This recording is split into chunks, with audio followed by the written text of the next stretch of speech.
Okay, जय गुरुदेव। तो एक ब्यूटीफुल, एक मस्त, ऐसा सुंदर एक संकल्पना जो हमारे ऋषि मुनियों ने हमें दी है, वो है समाधि, वो है ध्यान।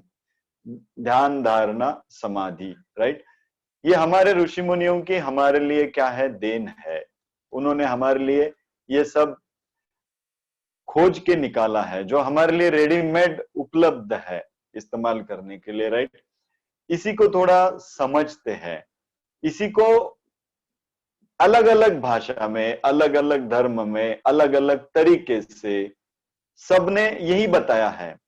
आप तिब्बत में जाओ, वो झाजेन करके एक प्रक्रिया को इस्तेमाल करते हैं। बौद्ध के भिक्षु है, गौतम बुद्ध के, वो अलग प्रक्रिया इस्तेमाल करते हैं। महावीर जी के जो है वो त्याग की भावना से उसी प्रक्रिया में पहुंचते हैं।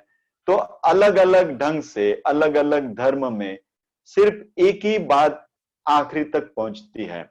और आज तक जितने भी सेशन हमने अभी, जो 40-50 जितने भी सत्संग हुए हैं, ये सारे के सारे अगर आप बड़ी बारकाई से देखेंगे तो हर सेशन, हर सत्संग सिर्फ एक ही बात की ओर लेके जाता है, और वो है ध्यान, वो है समाधि। क्यों? क्योंकि इसके सिवा दुनिया में कुछ दूसरा कुछ है ही नहीं सत्य। ये एक ही बात है जो सत्य है, बाकी जो दिखता है वो सब असत्य है। तो ध्यान ही है जो हमें सही मायने में अगर सीखना है इस दुनिया में आके, इस जीवन में आके क्या सीखना है, तो सिर्फ यही सीखना है। ध्यान ही हमारे जीवन का लक्ष्य है। तो मैंने इसको ध्यान में लेते हुए थोड़ा सा ऐसे किया है कि ध्यान यानी क्या, मतलब समाधि जो हम करते हैं वो मतलब क्या, राइट। तो आज किसी ने लिखा है आज बुद्ध पूर्णिमा भी है। गुड। तो अभी बुद्ध पूर्णिमा है तो मुझे एक स्टोरी भी याद आ गई, मैं आपको बता दूं।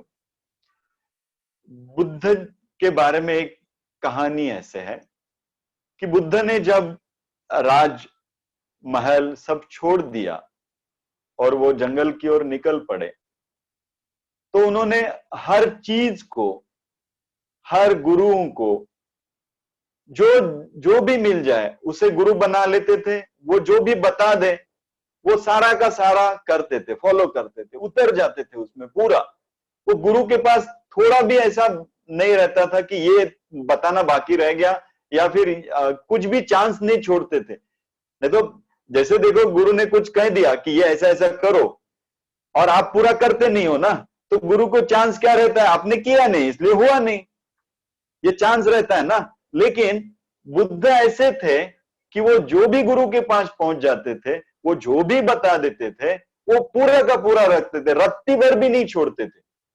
तो गुरु को कोई चांस ही नहीं रहा। आखिरी में गुरु हाथ जोड़ देता था कि भाई मेरे पास जितना था सब मैंने बता दिया, लेकिन जो होना था वो हुआ नहीं।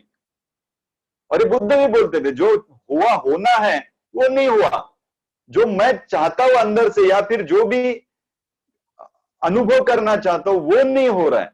आपने जो बता दिया वो सब बता दिया। सो हर गुरु उनको प्रणाम करके आखिरी में बोल देता था कि भाई मुझसे जो मेरे पास था मैंने सब दे दिया, अब इससे आगे मेरे पास कुछ नहीं है। लेकिन कुछ हुआ नहीं ये पक्का है, तो वो किसी और के पास भेज देते थे। ऐसा करते करते करते बुद्ध पूरे 12 साल में हर गुरु के पास कुछ भी नहीं छोड़ा। अभी कोई बचा ही नहीं इस दुनिया में जिसके पास जाऊं और कुछ करूं। अभी करने के लिए भी कुछ नहीं बचा, हताश हो गए, सब कर लिया, ऐसा कुछ भी नहीं जो नहीं किया। एक दिन रात को वो बैठ गए एक वृक्ष के नीचे, ऐसे बैठ गए कि अब क्या करें, अभी कुछ तो करने के लिए बचा नहीं। कोई गुरु इस दुनिया में बचा नहीं जिसको मैंने अभी तक उसने जो बताया वो किया नहीं, लेकिन जो होना था वो अभी तक हुआ नहीं। तो उस दिन ऐसा कहते हैं बुद्ध सो गए, ऐसे सो गए कि मानो अभी कुछ रहा नहीं इस जीवन में, अभी कुछ करने लायक कुछ बचा नहीं, ना तो कुछ साधना करने लायक बची, ना कुछ पाने लायक बचा। क्योंकि जो पाना था वो तो मिला नहीं, कितना भी कर लिया थक गया। अभी कुछ भी करने के लिए जीवन में बचा नहीं है, तो वो सो गए। ऐसे सो गए और सुबह जब आंख खुली, तो उन्होंने आसमान की ओर देखा। उसके भी पहले आंख खोलने का भी कोई प्रयोजन नहीं बचा, क्योंकि क्या करें, सब तो कर चुके दुनिया में, अब और कुछ करने को बचा ही नहीं है, सब हो गया, कुछ नहीं बचा। तो आंख भी किस लिए खोले, कोई आंख खोलने का भी प्रयोजन ना रहा। उस वक्त जब उन्होंने सहजता से आंख खोली और आसमान की ओर देखा, जब कुछ भी करने को बचा नहीं था और जो वो आसमान की ओर देख रहे थे, तब ऐसा कहते हैं कि बुद्ध को वो प्रतीति हो गई अंदर, वो बुद्धत्व को उसी क्षण में उपलब्ध हो गए। क्योंकि 12 साल जो लगे थे वो सिर्फ कुछ करने के पीछे पड़े थे, और जब कुछ भी ना करने का भाव आ गया, तब उसी वृक्ष के नीचे पहली बार उन्होंने जो एहसास किया, वो बुद्ध का, वो बोधि का एहसास हुआ, जब कुछ भी नहीं बचा करने को। यही जो है, उसी को हम समाधि का अनुभव कहते हैं। अब हम थोड़ा सा जानेंगे, आज और कल दोनों दो सेशन में हम ये सब जाने। मुझे बहुत ब्यूटीफुल ऐसे कि हम अपनी समाधि खुद तैयार कर सकते हैं। Create your meditation, create your समाधि, ये हमारा विषय है चर्चा का। सबसे पहले जानेंगे कि समाधि क्या है, उसके रूप क्या है, और फिर कैसे उसको तैयार करें, राइट।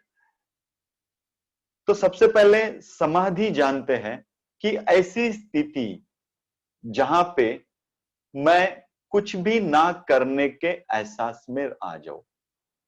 दो तीन तरह से इसे समझेंगे।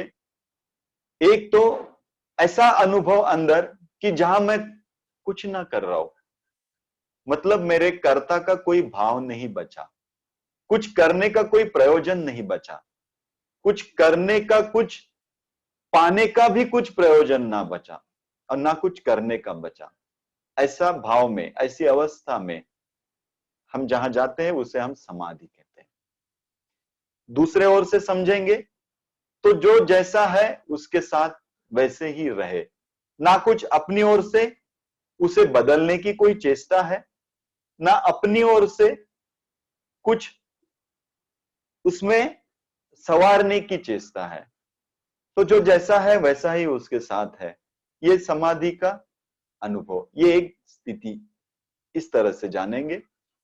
तीसरी स्थिति जो है उसका स्वीकार है, जो है उसका जैसा है वैसा स्वीकार है, ऐसी स्थिति।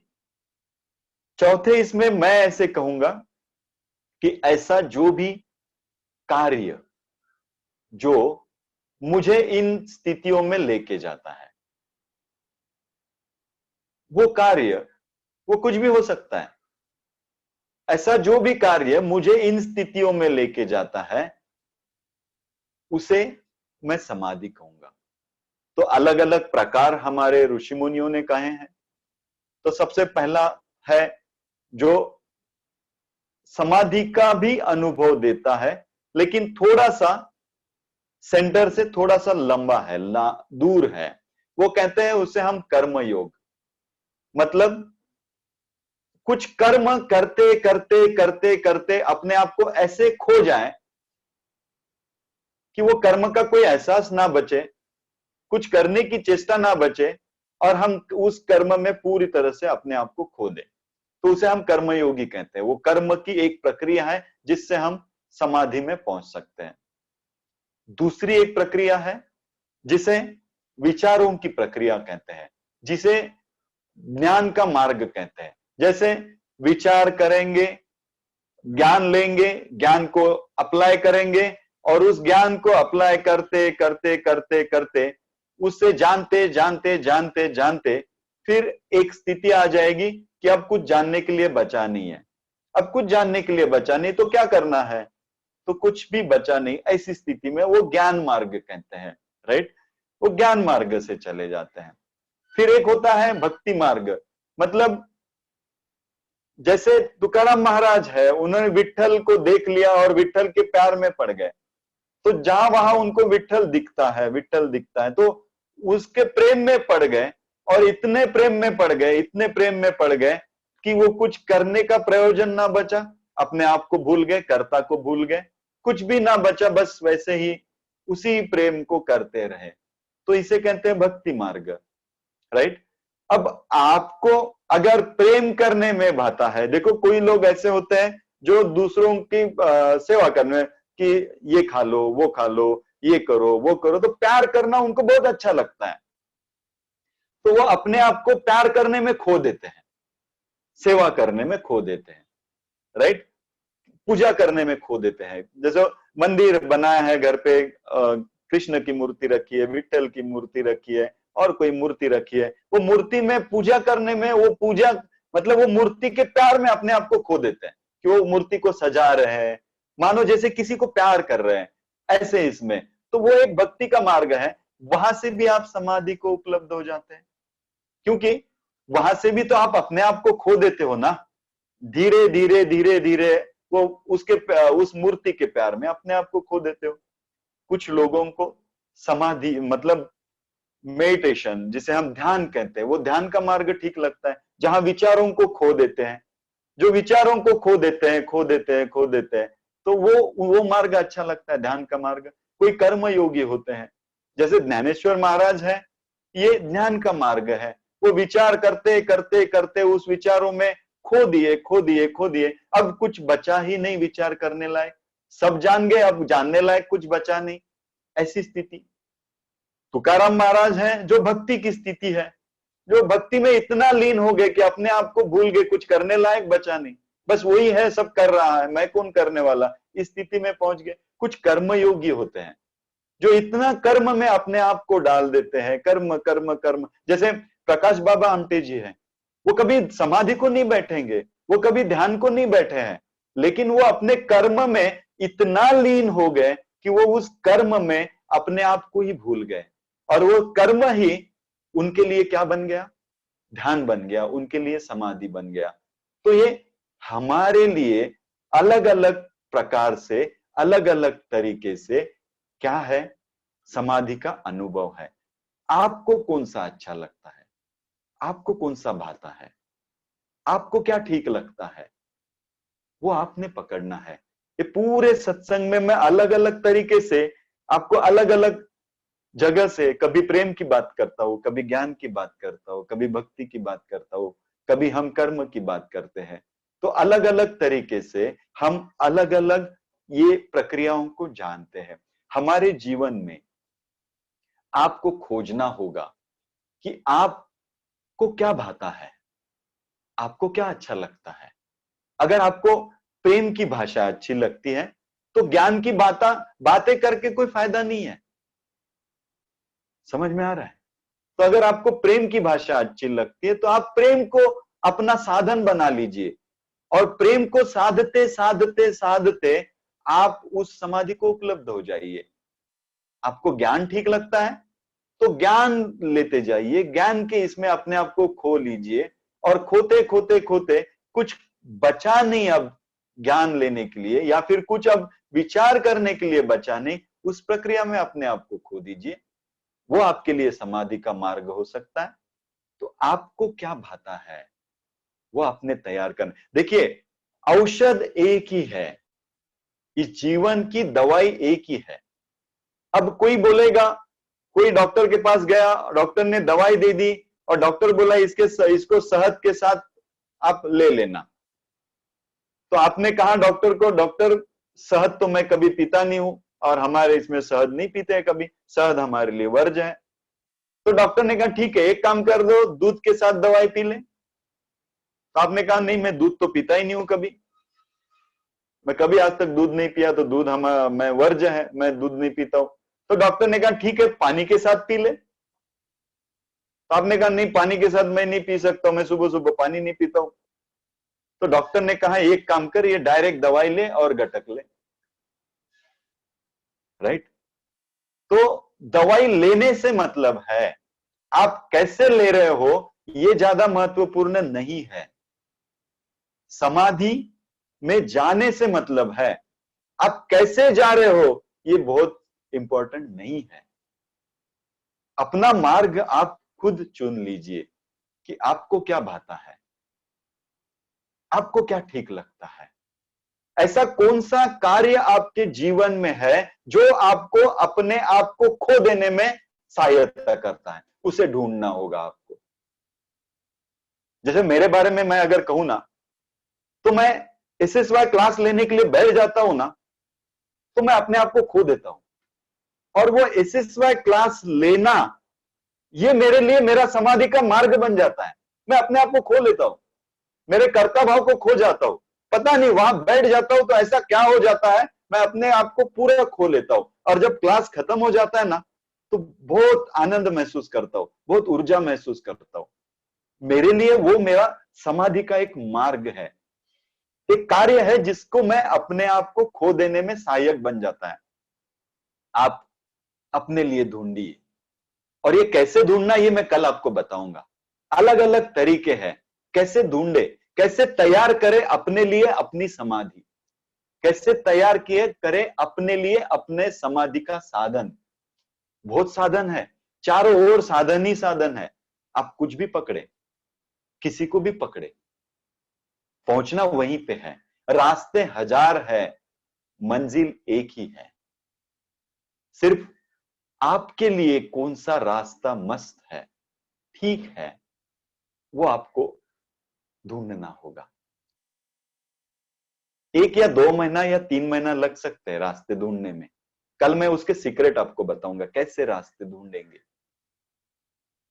वो पता चल जाए और उस रास्ते पे आप अपने आप को ले जाओ, तो सहजता आ जाएगी। क्योंकि पता है ना, जो रास्ता मुझे भाता नहीं है, उस रास्ते पे मैं अगर कितने भी कष्ट करूं ना, तो मैं मंजिल तक नहीं पहुंचूंगा। शायद मैं आधे में ही रास्ता छोड़ दूं। ये बहुत बार हमारे साथ होता है। समझो मेरा रास्ता प्रेम का है, और मैं किसी ज्ञानी के रास्ते में रुक गया, तो मैं बहुत कोशिश करूंगा, बहुत समझने की कोशिश करूंगा, बहुत अपने कर्ता को निकालने की कोशिश करूंगा, लेकिन जितना कोशिश करूंगा उतना मैं अपने कर्ता में फंसते जाऊंगा। और मैं कहूंगा अरे मेरा तो समाधि हो ही नहीं रहा है, बहुत ज्ञान लिया लेकिन समाधि तो नहीं हो रहा है। जहां पहुंचना है वहां तो नहीं पहुंच पा रहे, क्योंकि पहुंचना जहां पे है वो पहुंच क्यों नहीं पा रहे, क्योंकि मेरा जो मार्ग है वो मेरे लिए सहजता नहीं दे रहा है। एक व्यक्ति थे, एक स्टूडेंट था, एक सिंपल सी बात आपको बताता हूं। एक स्टूडेंट था, वो एसएसवाई किया, विपश्यना किया, तरह तरह की साधना करके आया। मुझे बोल रहा था मेरा समाधि नहीं होता है। मैं जब भी आंख बंद करता हूं विचार आते हैं, विचार आते हैं, विचार आते हैं, ये होता है। जबकि उसको मैंने बहुत समझाया कि विचार ये कोई बाधा नहीं है, समाधि में तो तू सीखा है, विचार तो आते रहेंगे जाते रहेंगे। लेकिन वो बोलता है फिर भी मेरे से नहीं होता है, कुछ पाने के पीछे शायद लग गया, कुछ तो गड़बड़ हो गई। तो मुझे मालूम था उसका एक लड़की के साथ एंगेजमेंट हुआ है, और कुछ उनका शादी होने वाला है एक 5-6 महीने। मैंने कहा तुझे आंखें बंद करने के बाद उस लड़की का चेहरा नजर आता है? बोले हाँ नजर आता है। मैं एक काम कर, तू आंखें बंद करा, उस लड़की के चेहरे पे अपना ध्यान केंद्रित कर दे, जो सहजता से तू कर पाता है। बाकी चीजें मैं कहूंगा कि उसके ऊपर शायद तू ध्यान केंद्रित नहीं कर पाएगा, लेकिन तू आंखें बंद करके उस लड़की का चेहरा तो तुझे आता है ना? बोले आता है। तो उसके ऊपर ध्यान केंद्रित कर सकता है? मैं कर सकता हूं। तो कर। तो वो गया, और 2-4 दिन बाद आया, बोलता है गुरुजी बहुत अच्छे से समाधि हो रही है। मैंने कहा तेरा मार्ग ये था ना, इसको पकड़ा था ना तूने। और जो भी कर रहा था वो क्या कर रहा था कि ये नहीं करना है, और वो कुछ करने के पीछे लग गया था। जो सहजता से आ जाए ना, वो आपको समाधि में पहुंचाता है।